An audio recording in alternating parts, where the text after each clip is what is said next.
আসসালামু আলাইকুম প্রিয় শিক্ষার্থীবৃন্দ। তো তোমরা যারা ঢাকা বোর্ডের এইচএসসি পরীক্ষা দিয়েছো, তো তোমাদের যে কিন্তু আজকে বাংলা প্রথম পত্র পরীক্ষাটি হয়েছে, তো তোমাদের কিন্তু এমসিকিউ নিয়ে হাজির হলাম। তো আমার কাছে কিন্তু খ সেট রয়েছে, তো তোমরা কিন্তু এখান থেকে ক খ গ ঘ সকল প্রশ্ন উত্তর পেয়ে যাবে। তো আমি শুধু তোমাদের উত্তরটুকু বলে দিচ্ছি। একের হচ্ছে গ, দুইয়ের হচ্ছে খ, তিনের হচ্ছে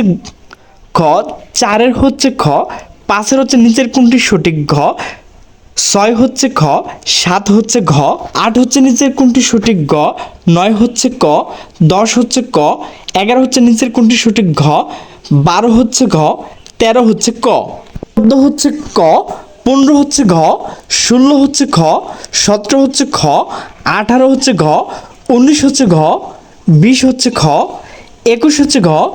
22 হচ্ছে নিচের কোনটি সঠিক ক, 23 হচ্ছে ঘ, 24 হচ্ছে নিচের কোনটি সঠিক ঘ, 25 হচ্ছে ঘ, 26 হচ্ছে নিচের কোনটি সঠিক ক, 27 হচ্ছে খ, 28 হচ্ছে ঘ, 29 হচ্ছে ঘ, 30 হচ্ছে নিচের কোনটি সঠিক ঘ।